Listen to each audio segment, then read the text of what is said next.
Educação à distância, mudando realidades.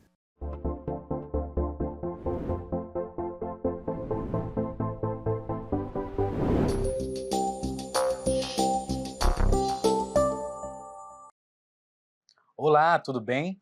Eu sou o professor Israel Evangelista e essa é a matéria de licitações e contratos administrativos. Eu vou iniciar esse vídeo fazendo minha audiodescrição. Eu tenho tom de pele parda, 1,70 m de altura, cabelos castanhos escuros e estou utilizando um óculos na cor marrom.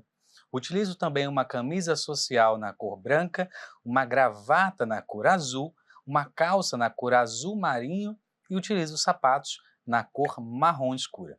Atrás de mim tem uma parede branca de onde eu estou gravando essa aula, que é o estúdio do IFRO.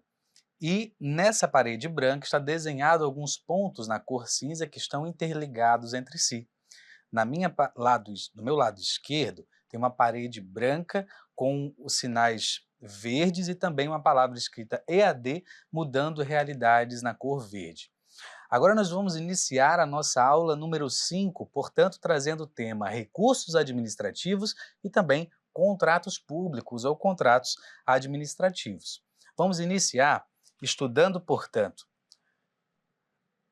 a estrutura da decisão, dos recursos administrativos apresentados, o cabimento, no caso dos recursos, os prazos e os efeitos que existem nele, também os aspectos de admissibilidade, como é o caso da legitimidade, como uma das espécies nós vamos ver outras.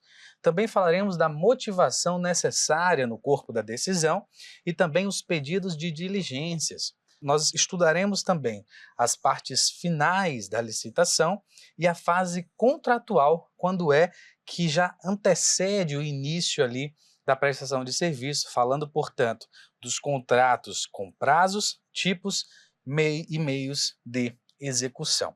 Tudo bem? Vamos começar nossa aula, então, definindo o que seria a fase recursal. E é bom a gente saber como é que funciona em caráter geral. Um roadmap, uma visão geral sobre as licitações, ela acontece sim em fases. Existe a fase inicial, que a gente chama de fase preparatória, que está dentro do planejamento, estudamos nas aulas iniciais. Também existe a fase competitiva, que é o procedimento, quando a gente já escolhe a modalidade, no caso do pregão eletrônico, como nós já falamos nas aulas passadas também. Agora, dentro do procedimento, chegamos então na fase recursal. Quando falamos de fase recursal, portanto, é uma fase que existe já a discriminação de um ganhador e também de um perdedor. Eu costumo dizer que toda a demanda que é competitivo sempre vai existir um vencedor e um perdedor. No caso do recurso administrativo, é um instrumento utilizado por quem perdeu a disputa na licitação. A própria Constituição assegura isso, não é isso? Ela fala que para todo procedimento ou decisão da administração pública, deverá ser observado o contraditório e a ampla defesa. O recurso, portanto, é a forma com que aquele que foi desclassificado, aquele que não teve seu processo julgado ou que não foi admitido na licitação, tenha condições de rever essa decisão que o desclassificou. Vamos lá, então? Essa aqui é a definição que nós falamos agora. E agora nós partimos para a previsão legal. Professor, aonde está a previsão legal quando nós falamos do Instituto, do recurso administrativo? Ele está lá na nossa lei, a Lei Geral de Licitação, a Lei 14.133 de 2021. Essa lei aqui, no artigo 165, ele fala nas hipóteses em que é cabível o recurso administrativo. Vamos lá saber quais são? São essas 5 possibilidades aqui, ó. Primeiro deles, um ato que defira ou indefira o pedido de pré-qualificação. Professor, eu não sei o que é pré-qualificação. Ele nada mais é do que um instrumento auxiliar, que a gente não falou dele, mas ele existe e está lá no artigo 80 e seguintes da Lei de Licitações. Mas você só precisa saber que no caso da pré-qualificação, se houver o deferimento ou indeferimento, caberá um recurso, tá aqui, tudo bem? Beleza. O que mais? No caso também do indeferimento de registro cadastral, em sendo a sua alteração ou cancelamento. Professor, pelo amor de Deus, o que é o registro cadastral? Adivinha? Também é um procedimento auxiliar. Mas o que a gente precisa saber agora é que se lá no registro cadastral for indeferida a sua alteração ou o seu cancelamento, também vai caber um recurso administrativo. Tudo bem? Outra hipótese, lá na fase de julgamento das propostas, também caberá recurso administrativo. Por fim, na habilitação ou inabilitação do licitante. Também será cabível um recurso administrativo no caso de ter um ato passível de nulidade, portanto, uma anulação.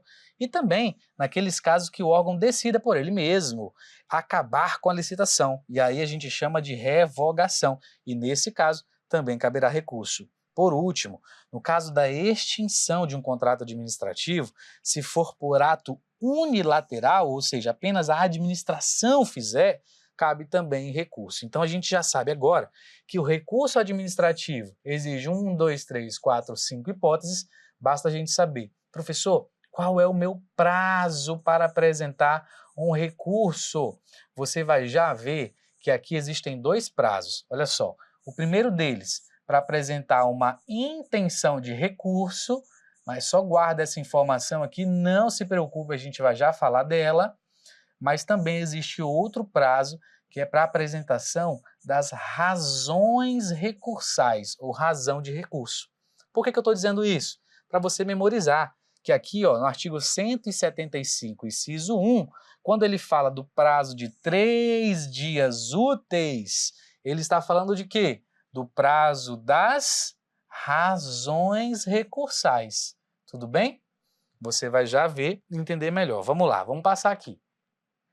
Primeiro ponto, portanto, que a gente tem que ressaltar é que nós estamos falando aqui de um recurso, daquele pressuposto que existe lá na regra geral do direito, ou seja, o pressuposto que a gente chama de tempestividade. Aqui, quando se fala de tempestividade, assim como em outro lugar, é porque o recurso existe um prazo para apresentar as razões. Esse prazo, como a gente já viu, é de 3 dias úteis. Se perdeu esse prazo, seu recurso vai ser julgado que intempestivo. Tudo bem? Então aqui é um requisito que eu costumo chamar de requisito de admissibilidade do seu recurso, ele tem que estar tempestivo. Tudo bem? Segundo deles, cabimento. O cabimento é porque o recurso tem que estar naquela hipótese do 165, que a gente acabou de ver, que é no caso de julgamento de habilitação e inabilitação, proposta, anulação, revogação, tem que ser um daqueles casos, não pode inventar. Tudo bem? Esse aqui é um rol exaustivo e não exemplificativo. Tudo bem? Legitimidade. Nesse caso, a legitimidade é porque não é qualquer cidadão. A própria lei fala que é o licitante que perdeu. Ele precisa ser sucumbente. Professor, o que é sucumbente? É aquele que perdeu. Não tem como quem ganhou recorrer pelo outro colega em outro lote. Não tem como. Também não tem como qualquer cidadão que esteja assistindo a licitação fala, quero recorrer. Não tem como, porque você não é um perdedor. Apenas pode recorrer quem tem a legitimidade para tal. Tudo bem? Beleza. Já entendemos o que é o recurso, já entendemos o prazo aqui, tempestividade que o recurso vai acontecer, o seu cabimento e a sua legitimidade. Aí você fala assim, tudo bem, professor. Aí o recorrente apresentou o recurso. E aí, o que acontece? Nesse momento, é aberto prazo em iguais dias, portanto, 3 dias, para que os oponentes, os seus concorrentes, apresentem o que se chama de contrarrazão. Professor, o que é contrarrazão? Já está aqui descrito, olha só. A contrarrazão é a resposta ao recurso, portanto, apresentável por aqueles que são a outra parte. Tudo bem? Beleza. Ali no artigo 125, ele prevê 2 espécies de recurso. Um deles é o recurso hierárquico e o segundo deles é o recurso de reconsideração. Eu acho que não precisaria falar demais disso aqui, olha só. Recurso hierárquico é porque há uma hierarquia, portanto ele está superior. Neste caso aqui do recurso hierárquico, se você for ver mais à frente, ele funciona como? Ele funciona assim, ó. Você faz o recurso destinado àquela primeira pessoa que produziu o ato de desclassificação, e se essa pessoa aqui achar que você não tem razão, ela manda então para o segundo grau, ou seja, uma autoridade superior, e é ela quem é competente para decidir o recurso hierárquico. Percebeu que aqui há uma hierarquia, ó, a segunda pessoa está acima? Pois é. No caso aqui da reconsideração, não. No caso da reconsideração, é essa pessoa aqui, ó, que produziu o ato, seja essa aqui ou seja essa aqui, é quem vai fazer a decisão. Então, o pedido de reconsideração, que também tem o prazo de 3 dias úteis, ele serve para um ato que não caiba recurso e que seja para a autoridade que manifestou o primeiro ato. Até porque só tem como reconsiderar a autoridade que inicialmente promoveu a licitação. Tudo bem? Beleza. A gente viu no outro parágrafo ali, anterior, que o prazo para razão recursal era de 3 dias, só isso? Não, 3 dias úteis. 3 dias úteis. Professor, e o que é essa intenção de recurso aqui? É o seguinte, olha só. Eu não disse para você que o procedimento de licitação ele é feito por fases? Pois bem, na fase recursal, ele está ali logo depois, posterior, à fase de disputa. Então, veja bem, está lá no certame disputando, quem dá mais? Fulano abaixa o preço, fulano abaixa o preço. Eles vão abaixando o preço lá de maneira eletrônica, né? Na plataforma digital. Quando chega no final ali, ou acabou ali o preço, ou acabou o tempo de lances, é encerrada a licitação e o pregoeiro fala assim, pessoal, quem tem interesse em recorrer? Aí o licitante ali sinaliza na plataforma que ele tem interesse em recorrer. O nome dessa sinalização é intenção de recurso e o prazo dele vai estar descrito no próprio edital. Geralmente é de 10 minutos, geralmente é de 2 minutos. Vai ter aqueles minutos ali para o licitante indicar que tem intenção em recorrer. Quando ele intencionar, a administração pública, o pregoeiro, portanto, vai olhar e vai dizer tudo bem, ele intencionou, vou abrir prazo para ele apresentar as suas razões. Qual é o prazo das suas razões? A gente já viu, não é 10 minutos, não é 2 minutos, nem o edital pode dizer. A lei já falou, prazo de 3 dias úteis, tudo bem? Então, diferenciar. Intenção de recurso é lá no procedimento, o prazo vai depender do edital. Passado isso, apresentou a razão, o prazo é de 3 dias úteis previstos no artigo 165 da lei. Tudo bem? Vamos continuar aqui. A tramitação do recurso é aquela que trata o inciso 1 do artigo 165. Ele é dirigido, portanto, pela autoridade administrativa que tiver editado o ato, isso nós já falamos, e se ela não reconsiderar, ou se ela não achar que tem razão o recurso, ele vai lá e aí ele vai ter o prazo também de 3 dias úteis para ver se ele tem razão ou não, mas se ele considerar que não tem razão, ele adiciona na petição a sua motivação, na sua decisão, e ele manda para a autoridade superior. Lembra que eu mostrei para vocês ali? Olha só aqui, ó. Primeiro ele decide, se ele achar que não tem razão, mantiver a desclassificação, sobe o recurso hierárquico para a autoridade superior, tudo bem? E essa autoridade superior vai ter quantos dias para emitir a decisão final? No máximo 10 dias úteis, tudo bem? Quando ele receber o processo, ele vai ter 10 dias para decidir. Eu queria trazer 3 pontos para a gente finalizar essas questões do recurso aqui, já que nós ainda temos que falar dos contratos. 3 pontos principais, vem na tela aqui comigo, ó. Primeiro deles, nós estamos falando de uma decisão administrativa. Isso quer dizer que ela tem uma espécie de ato administrativo. Qual que é a característica, a espécie desse ato? Ele é um ato administrativo de caráter decisório. Portanto, só cabe recurso se o ato tiver natureza decisória. se ele tiver a natureza de despacho, portanto interlocutória, se ele tiver característica ali enunciativa, por exemplo, que é o caso um parecer, não estamos falando do cabimento de um recurso. Só há recurso, repito, se for uma decisão administrativa, portanto um ato administrativo decisório. Existem também elementos do ato administrativo que você tem que lembrar. Quem aqui já estudou a respeito vai lembrar que eu estou falando do agente competente, portanto, a competência, a forma, a finalidade, o motivo, que daqui decorre a motivação, e também o objeto. Esses aqui são os, lembro de novo, elementos do ato administrativo. Portanto, se não houver uma autoridade competente, não houver uma forma pré-determinada, não atingir a finalidade, não houver uma motivação e nem descrição correta do objeto, o recurso ele não vai poder ser recebido.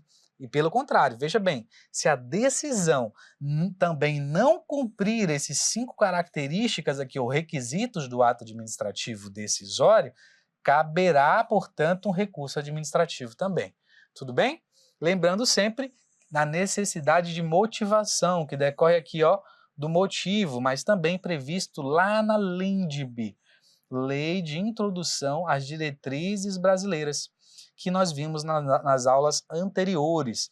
E o artigo 5º da Lei de Licitações, Lei Geral de Licitações, determina que seja observado. E ele lá, no artigo 22, fala a respeito da motivação. Tudo bem? Com isso, nós finalizamos a ideia de recurso administrativo, já entendendo o conceito, o prazo, o cabimento, as características e também como é que acontece ele dentro da tramitação processual.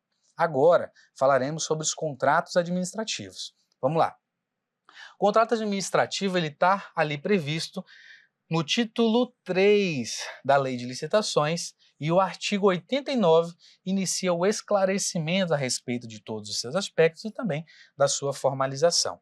Olha só, é importante você saber 2 coisas, que há uma aplicação primária, mas também há uma decisão, uma aplicação supletiva dos contratos. O que isso quer dizer? Que aqui aplica-se primariamente a regra da licitação, mas também, de maneira supletivamente, aplica-se também as regras dos contratos em geral. Professor, isso quer dizer que aquele contrato lá privado também se aplica aqui? Sim, é exatamente isso que nós estamos falando. As regras de direito privado, elas são transportadas aqui para alguns casos. Professor, teria algum exemplo para eu entender melhor? Sim, trago um exemplo muito simples. Caso a administração pública, por exemplo, um órgão público queira fazer uma locação de um imóvel para que pudesse se instalar, por exemplo, uma unidade do Instituto Federal de Rondônia. Vamos supor que o IFRO queira ir lá em uma linha lá de Extrema, por exemplo, aqui em Rondônia. Caso ele queira fazer isso e não tenha um local próprio do órgão, ele vai ter que fazer o quê? Uma locação. Essa locação, ela tem característica de direito privado, mas ele também atrai uma característica de direito público e privado.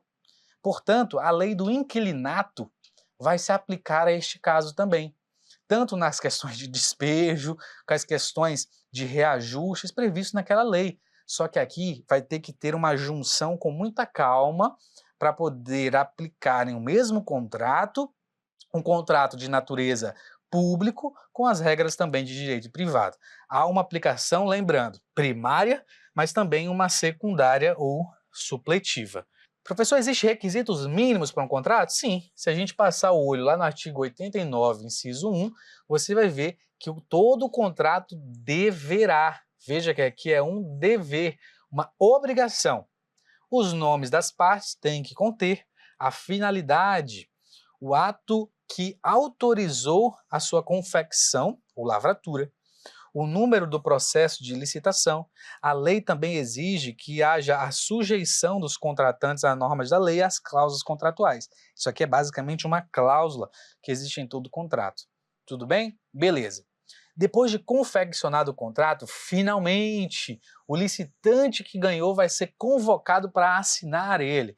Olha só que até para assinar o contrato, o artigo 90 da Lei de Licitações fala lá, olha só, caso esse fornecedor, quando convocado para assinar o termo de contrato, ele dentro do prazo não comparecer, ainda tem aqui, ó, uma penalidade dele decair do direito de contratação. Ou seja, se ele não comparecer lá para assinar o contrato dentro do prazo, ele pode perder este contrato que ele ganhou. Tudo bem? Olha só, quais são os pontos de destaque que eu queria trazer para vocês aqui?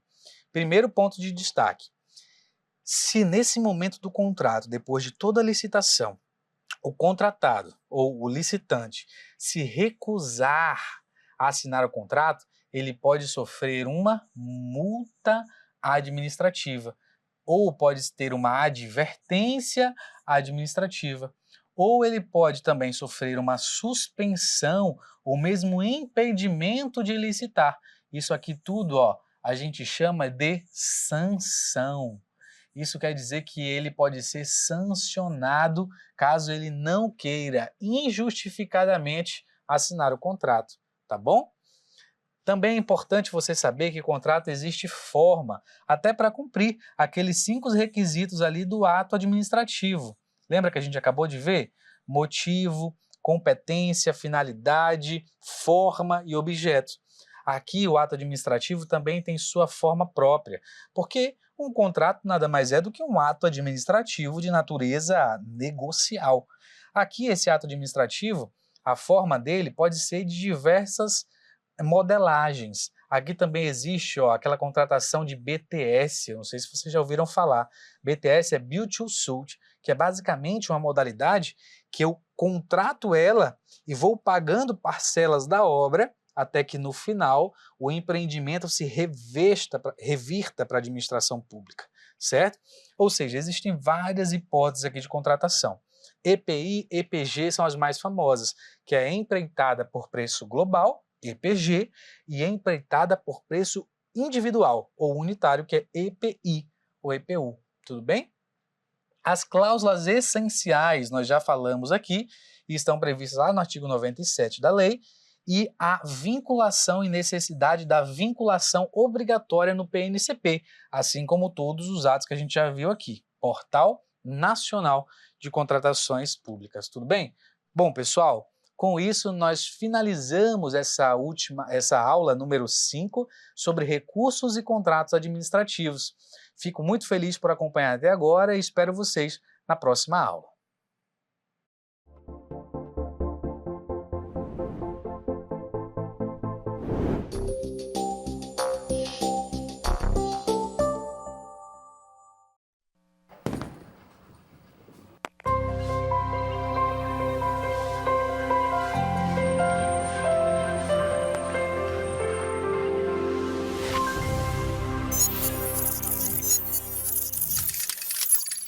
Educação à distância, mudando realidades.